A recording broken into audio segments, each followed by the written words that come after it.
Chuck and I got into a nice conversation a couple weeks ago about B2B partners and creating this referral generation from your business partners that are parallel to the real estate industry. And I was thinking about the fact that so many people, myself included, get a little bit more stressed out to just kind of like go at cold leads or go right to a consumer that may or may not be wanting to buy or sell. But these B2B relationships, they make sense because we're also bringing something to the table. We'd love to offer, to sit down with you, to get to know you and figure out if we're, compatible and we do business similarly. Why don't we start passing business back and forth? And that just feels so much more natural to us. It's something that we're adding value, but also something where we could be generating business and long term. So I'm so excited to be here today with Chuck Silverston from Gibson Sotheby's International Realty. And Chuck and I got into a nice conversation a couple weeks ago about B2B partners and creating this referral generation from your business partners that are parallel to the real estate industry. And I was thinking about the fact that so many people, myself included, get a little bit more stressed out to just kind of like go at cold leads or go right to a consumer that may or may not be wanting to buy or sell.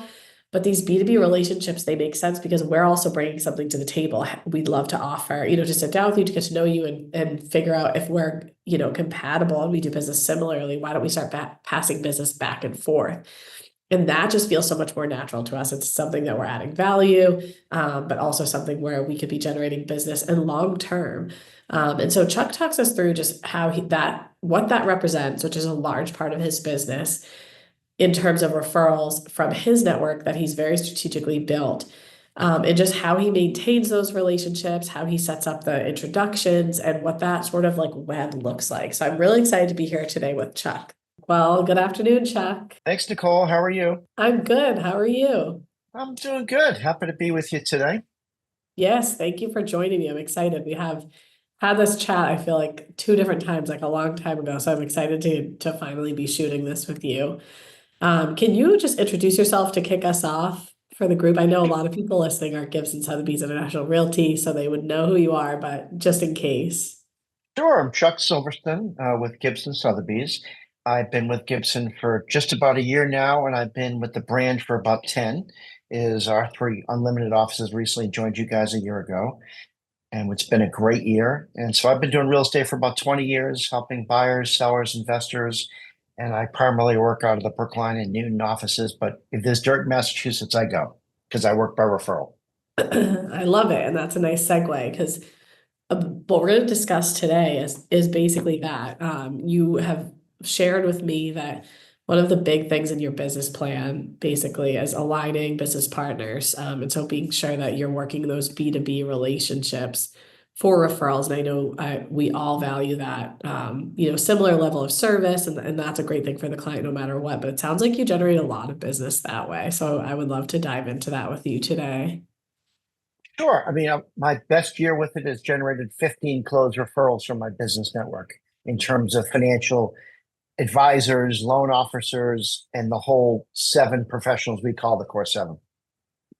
Yeah, that's incredible. It's funny, I was talking about that with someone recently. Like I'm more comfortable too in like a B2B setting, like discussing with someone who's also in business, like how we can share or generate business for each other versus that like not that you're not comfortable with that everybody isn't, but like versus trying to get a client like cold. For me, it's a little bit more comfortable to pick up the phone and like chat with another business owner or someone that hey, like what are you seeing and sort of generate business that way. So I thought that this topic would be so timely because I feel like everyone right now with the way inventory is, everyone's like kind of like which tree do I shake and how do I shake it, right? So can you walk us through just like how you built this network and how that's helped you build your business? Sure. So, our unique niche is that we've got a connected network of financial professionals. When somebody buys a house, it ignites all of the financial advisors in their network they should have. That's the realtor, the loan officer, the financial advisor, the real estate attorney, the CPA, the estate planning attorney, property and casualty person. And all of those people working together can really help our clients achieve their financial goals. And the way we have developed this process is we've got a systematic process where everybody on the team knows what to do at the time to do it. And so I start when I first, let's say I'm meeting with a buyer. In the buyer's meeting, if I have a buyer that's 6 to 12 months away from purchasing, I may refer them right to the financial advisor right away. But primarily, the realtor's job is to refer the loan officer and the real estate attorney. But what we do in our buyer's meeting, more importantly, is we plant the seed. We tell them that the loan officer is going to refer them to the financial advisor. And so our success ratio of getting everybody aligned is really high because we're all trying to get the buyer to the destination of what their goal is. And so the systematic approach at the different steps is really what makes it successful. Because when someone's buying a house, yeah, we need them pre-approved. We need them to know what makes sense from a ratio standpoint. But the financial advisor can step in and really help them figure out what the right price range for them is. Yeah, what I love about this too is like we always say anything, whether you're looking like just trying to get comfortable more comfortable approaching someone or posting on social media, everything becomes easier when you feel like you're providing value. And I think what's just what you said, you're all heading to the same destination and you're all providing value, like more value to the client by working together, right? So it's just a natural thing that obviously that helps you generate business because you're the trusted partner for, many of these people and you're kind of referring that back and forth. Can you talk us through how you've built that network? Sure. I've got different people on our extended team that can fit and match with people depending on what their needs are. And part of building that network is we do have weekly and biweekly and monthly meetings with all of the professionals that we work with because we want to teach and train them to ask the key questions that's going to help figure out how to help the client. It's what we call the referral generator. And so, for example, we want the financial advisor when they're doing the real estate portion of their analysis to ask the question, how's the relationship with your realtor who specializes in X? And so we do a lot of equity assessments. And so what that means is, and when I first heard about, Zillow related to equity assessments, because a lot of those e-money systems and Mint and all those, they use Zillow as the number. And as you and I both know, Zillow is not accurate. Right. So when the financial advisor asks the question, they'll bring us in to do the equity analysis. And that's not a transaction for us, it's a relationship for us. And we're Right. providing value to our business partners. And if there's a refinance opportunity, we can bring the lender in as well. But at least they have a chance to meet with somebody, add them to my database, show value, and then hopefully down the line, when they have a need for us, they can refer us because our job really is to be the primary care physician for real estate for all of our clients. So part of us doing these meetings is kind of making sure we're all aligned on the systematic approach to how to refer everybody. The realtor's job, again, is the loan officer and the real estate attorney. But the financial advisor, they are always working with CPAs and estate planning attorney for what they do. And we just need everybody to introduce the right person at the right time to generate the referrals. Yes, no, I love that. And in terms of just sort of like looking ahead with these relationships, obviously like everyone's kind of looking at the real estate industry right now, and trying to figure out where are we going in the next few years. How do you see the role of these business partnerships evolving with where we're headed? Even more critical and even more important than ever before. As the real estate market has changed, and as you've seen disruptive forces come into the market, relationships and strategy, which is the hallmark of our business, is critical. And building a team of people to serve the client becomes that much more important because as the market evolves, as prices change and rates are bouncing around, having people that can evaluate in real time, hey, how does the rate increase affect your ability to buy? How does this affect your ability to sell? After you make a purchase, do you have all your insurance needs? Is everything covered? Is your estate plan set up? What happens if something happens? So all of the people being aligned, all of the financial professionals is even more important as we're heading into normalcy with this market.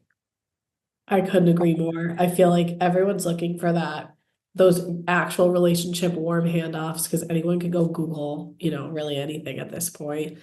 And having, relationships built, like it's people are looking more for that than ever. And the one-stop shop is how it feels when everything it's synchronized. The service is, the same across the board. People know each other, people can talk.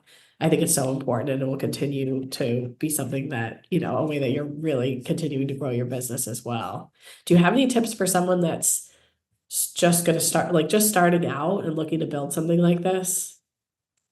Yes, absolutely. I think that, as a realtor, from our position, I think you want to develop relationships first with a lender and a real estate attorney. And having weekly meetings with your business partners and professionals is really important. And I'll give you a great example.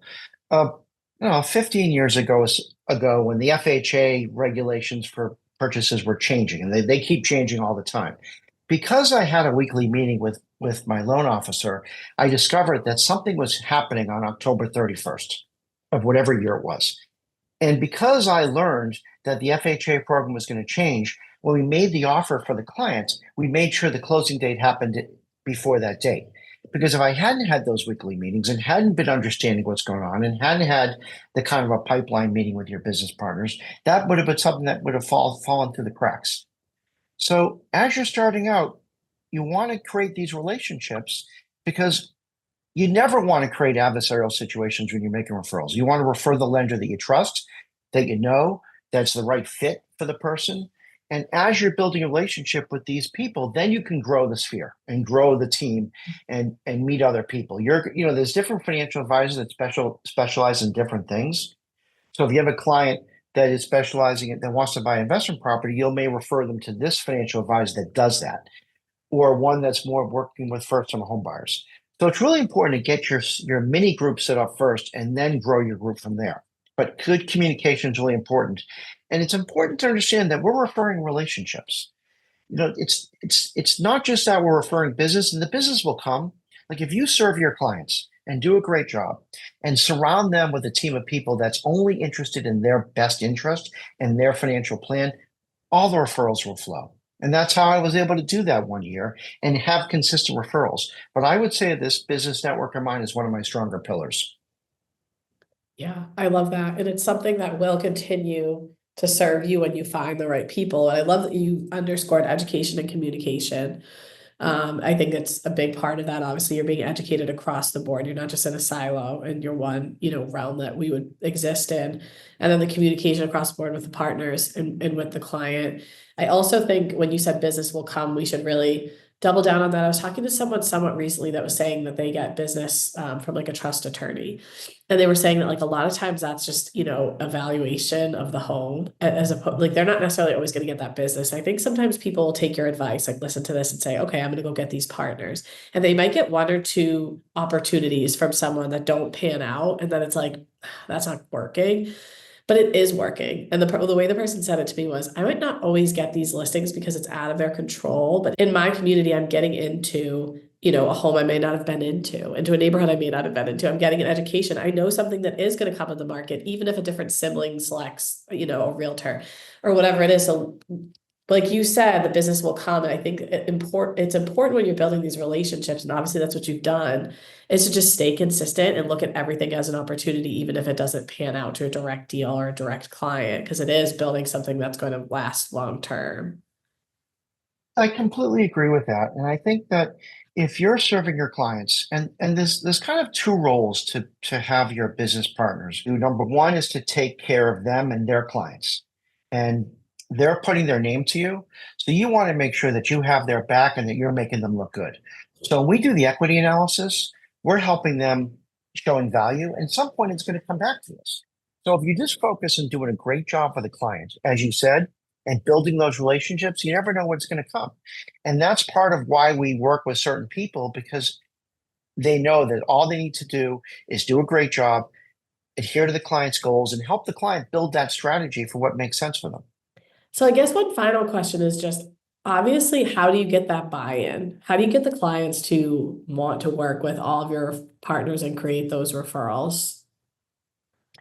Thanks, Nicole. That's a great question. And so you have to remember all that our process creates a system that allows all of the financial professionals in our group to be referring each other. And so what we do from the very beginning, let's take, for example, for a buyer, is in our buyer strategy meeting, we first figure out what their timeline is. And if their timeline is 6 months to a year, then we'll refer them to a financial advisor to get that part of the process started. But more importantly, in that buyer's meeting, we're planting the seeds for all of the other people. So in our buyer's meeting, when we say we're going to introduce you to the loan officer we work with, that loan officer we have a financial advisor on our team, and that loan officer is going to refer you to them at the appropriate time. And so by walking the client through the process and explaining to the client that things happen systematically, so by telling them that the loan officer will refer the financial advisor, the loan officer already has a seed planted by us. The loan officer will refer the financial advisor. And then the financial advisor, in the proper timeline and sequence, CPA, estate planning attorney, insurance professional. It's all about the process and the sequence.